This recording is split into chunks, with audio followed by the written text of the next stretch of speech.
આજે આપણે જે એક્ઝામ્પલ નંબર 7 છે ત્યાંથી જોવાનો પ્રશ્ન એનો 3 કેપેસિટર છે, એક 2 પિકો ફેરાડે, એક 3 પિકો ફેરાડે અને એક 4 પિકો ફેરાડેના કેપેસિટરને ત્રણેયને સમાંતરમાં જોડેલ છે. તો એમાં બે પેટા પ્રશ્ન છે. એક સંયોજનનું કુલ કેપેસિટન્સ કેટલું થશે અને જે બીજું બી કે આ સંયોજનને 100 વોલ્ટના સપ્લાય સાથે જોડવામાં આવેલું હોય તો દરેક કેપેસિટર પરનો વિદ્યુતભાર કેપેસિટન્સ C1, C2 અને C3 એ ત્રણે આપી દીધા છે.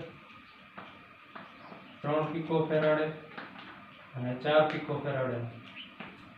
આ સંયોજન છે ત્રણે C1, C2 અને C3 એ સંયોજનમાં. તો સંયોજનનું કુલ કેપેસિટન્સ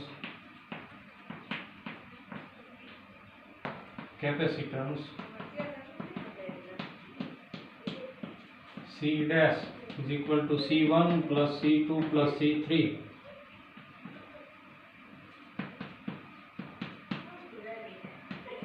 નવ ટોટલ જે એનું કેપેસિટન્સ થશે ગુણ્યા 10⁻12 ફેરાડ.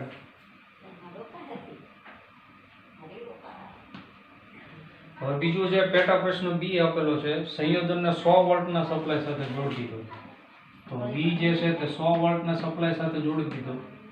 તો ત્રણેય કેપેસિટર ઉપર જે વિદ્યુતભાર Q છે તે આપણે મેળવવાનો. તો પહેલા કેપેસિટર C1 પર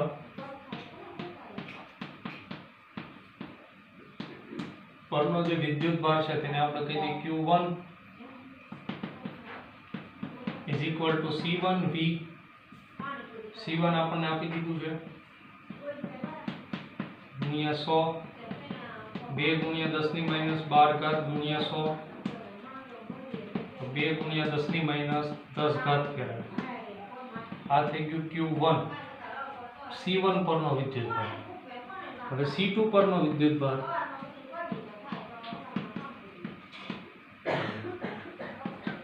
એને આપણે કહી દઈએ Q2 is equal to C2V. C2 આપણને આપી દીધું છે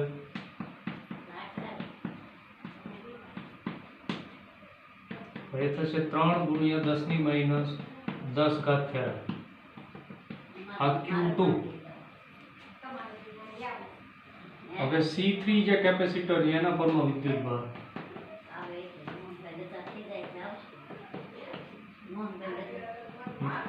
Q3 is equal to C3V.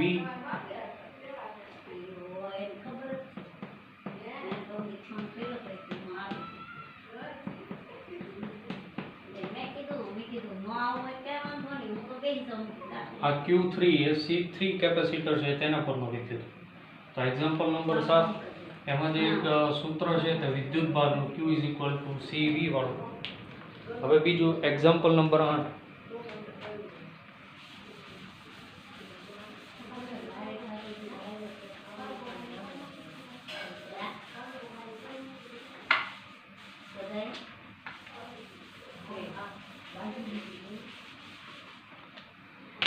જે એક્ઝામ્પલ નંબર 8 એનો પ્રશ્ન કે બે પ્લેટ વચ્ચે હવા હોય ત્યારે સમાંતર પ્લેટ કેપેસિટરમાં દરેક પ્લેટનું આપણને ક્ષેત્રફળ આપી દીધું. જે ક્ષેત્રફળ એ 6 ગુણ્યા 10⁻³ મીટર સ્ક્વેર ક્ષેત્રફળ આપી દીધું પ્લેટનું. અને પ્લેટ વચ્ચેનું અંતર આપણને આપી દીધું D એ 3 mm આપી દીધું. તો એને આપણે મીટરમાં ફેરવી દઈએ તો આ થઈ ગયું અંતર બે પ્લેટ વચ્ચેનું. હવે આ કેપેસિટરનું આપણે કેપેસિટન્સ ગણવાનું છે C એ આપણે ગણવાનું છે. અને જો કેપેસિટરને 100 વોલ્ટના સપ્લાય સાથે જોડવામાં આવે તો દરેક પરનો વિદ્યુતભાર એટલે વોલ્ટેજ આપણને આપી દીધો છે 100 વોલ્ટ. વિદ્યુતભાર Q આપણે દરેક જે કેપેસિટર પરનો આવશે તે આપણે મેળવવાનો. તો પહેલા અહીંયા આપણને પ્લેટનું ક્ષેત્રફળ આપી દીધું, બે પ્લેટ વચ્ચેનું અંતર આપી દીધું. હવે કેપેસિટન્સ, તો જે કેપેસિટન્સ સૂત્ર છે તે કેપેસિટરનું કેપેસિટન્સ આપણે જે થિયરીમાં સૂત્ર જોયું એપ્સાઇલોન 0 A/D એપ્સાઇલોન 0 જે અચળાંક છે 8.85 ગુણ્યા 10⁻12 ક્ષેત્રફળ એ આપી દીધું, છેદમાં ડી અંતર આપી દીધું, અને આનો ભાગાકાર કરીએ એટલે આપણને કેપેસિટન્સ ફેરાડેમાં મળશે, કેપેસિટરનું કેપેસિટન્સ. બીજી વાત એ કીધી કે વોલ્ટેજ આપણને આપી દીધો 100 વોલ્ટ. તો દરેક જે વિદ્યુતભાર Q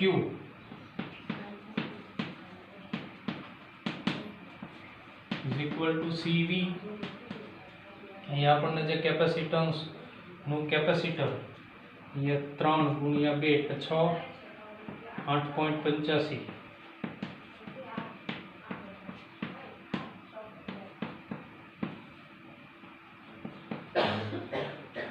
17.70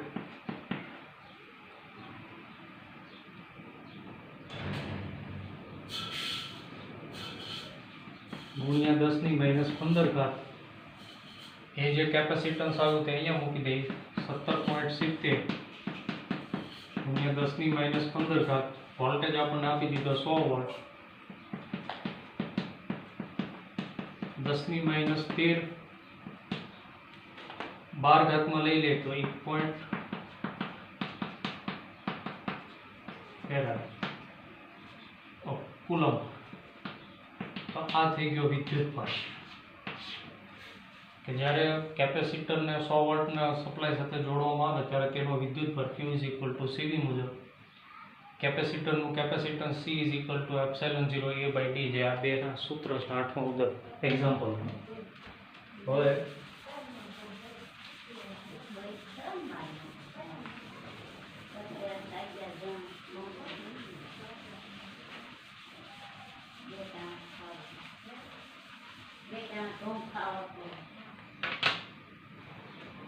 નવમું જે એક્ઝામ્પલ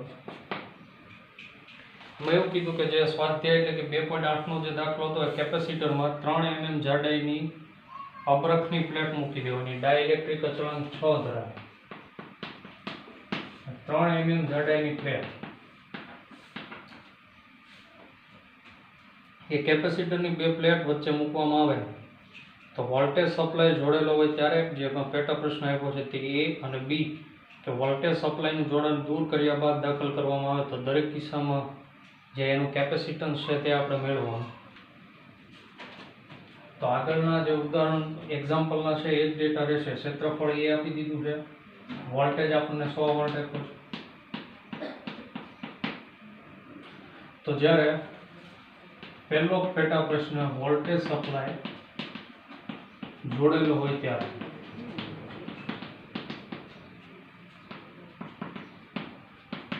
વોલ્ટેજ સપ્લાય જોડેલો હોય ત્યારે અને ડાઇલેક્ટ્રિક અચળાંક 6 જે ધરાવતું એમાં અબરખની પ્લેટ દાખલ કરવામાં આવે તો નવું કેપેસિટન્સ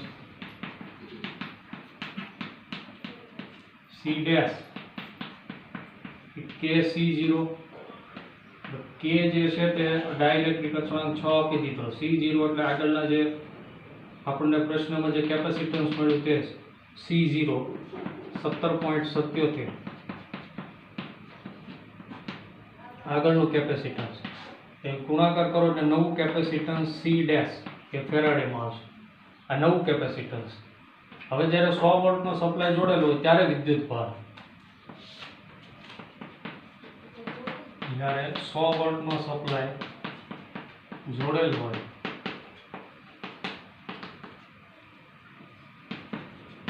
ત્યારે વિદ્યુતભાર Q = CD, જે આપણને આપી દીધું છે. અહીંયા જે C મળશે તે કેપેસિટન્સ અને એનો V એટલે વોલ્ટેજ, જે 100 સાથે ગુણાકાર કરો તો નવો વિદ્યુતભાર Q એ કુલમમાં આવશે જ્યારે 100 વોલ્ટનો સપ્લાય જોડેલો હોય ત્યારે. હવે જ્યારે બીજો જે પેટા પ્રશ્ન કે જ્યારે વોલ્ટેજ સપ્લાય દૂર કરવામાં આવે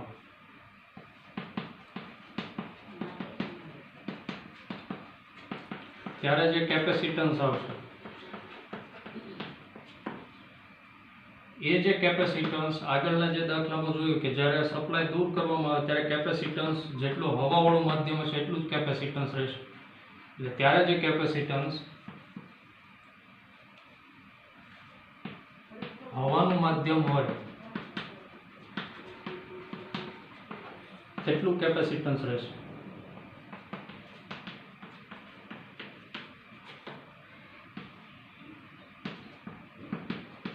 અને જો વોલ્ટેજની વાત કરવામાં આવે તો V જે વોલ્ટેજ છે એમાં ડાઇલેક્ટ્રિક અચળાંક 6 ધરાવતું જ્યારે અબરખ એમાં દાખલ કરવામાં આવે તો છઠ્ઠા ભાગનું વોલ્ટેજ.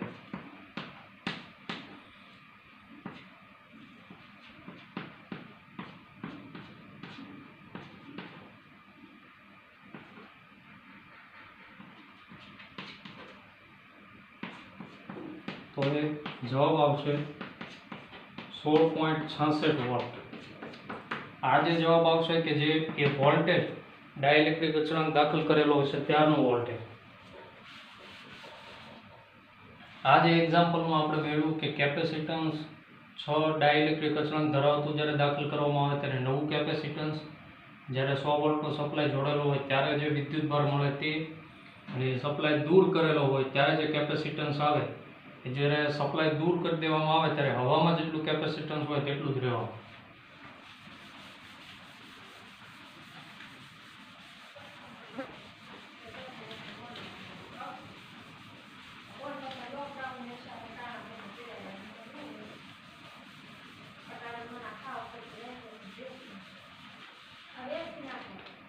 આગળનું જે એક્ઝામ્પલ 10મું પ્રશ્ન એવો છે કેપેસિટન્સ એક આપણને આપી દીધું છે કેપેસિટર 12 × 10⁻12 ફેરાડનું કેપેસિટર એક છે અને 50 વોલ્ટની બેટરી સાથે જોડી દીધું.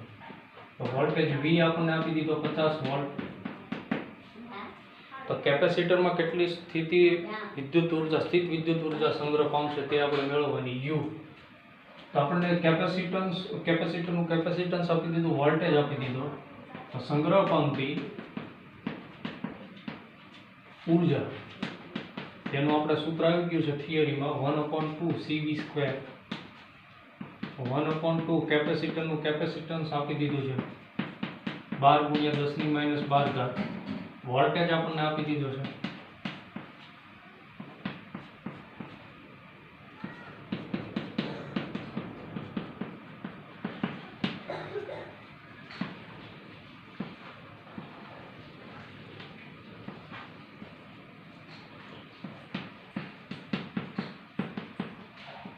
આ છે તે સંગ્રહ પામતી ઉર્જા.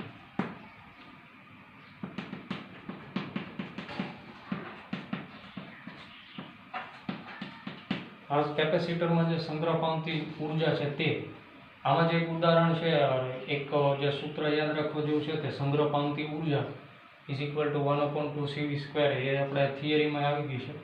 કેપેસિટર અને વોલ્ટેજની કિંમત મૂકો તો એમાં સંગ્રહ પામતી ઉર્જા મળે. ત્યારબાદનું જે પ્રશ્ન છે તે 11મો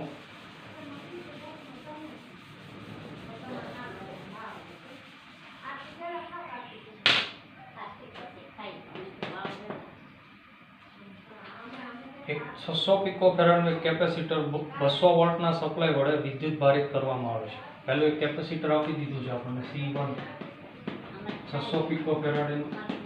વોલ્ટેજ જે સપ્લાય છે V1 તે 200 વોલ્ટ છે.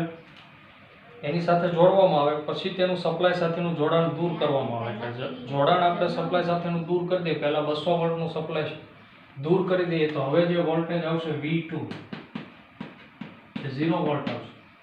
જોડાણ દૂર કરવામાં આવે અને બીજા વિદ્યુત ભારિત ન હોય તેવું એક કેપેસિટર જે આપી દીધું છે એની સાથે જોડવામાં આવે છે C2. એ પણ એ જ મૂલ્યનું એક કેપેસિટર જોડેલું છે. એ જોડાણ દૂર કર્યા બાદનું જે જોડાણ કરેલું છે કેપેસિટરનું તે, તો આ પ્રક્રિયામાં કેટલી ઉર્જા ગુમાવાય છે. એટલે કહેવા માંગે છે કે આ પ્રક્રિયામાં કેટલી ઉર્જા ગુમાવાય. પહેલા એક કેપેસિટર જે છે તેની સાથે 200 વોલ્ટનું સપ્લાય જોડેલું છે. ત્યારબાદ એ જોડાણ દૂર કરીને તે કેપેસિટર બીજું એક જોડવામાં આવશે તેના જેવું. તો એ પ્રક્રિયા દરમિયાન જે જોડેલું છે અને જોડાણ દૂર કરે છે તો એ બંને પ્રક્રિયા દરમિયાન જેટલી ઉર્જા ગુમાવાય છે તે મેળવવાની. તો ગુમાવેલ ઉર્જા એ ડેલ યુ ઉર્જામાં થતો ફેરફાર અથવા તો આપણે થિયરીમાં સૂત્ર જોયું છે તે મુજબ બે કેપેસિટર હોય તો C1 C2 V1 minus V2 square divided by 2 C1 plus C2. આ છે તે ગુમાવેલ ઉર્જા એનું સૂત્ર છે જે આપણે થિયરીમાં આવી ગયું C1 C2 કૌંસમાં V1 minus V2 square upon 2 C1 plus C2. C1 C2 ની કિંમત છે આપણી પાસે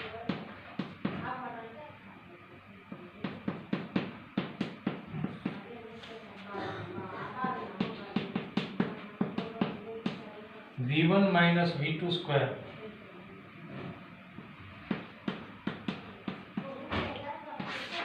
ના 2 C1 પ્લસ C2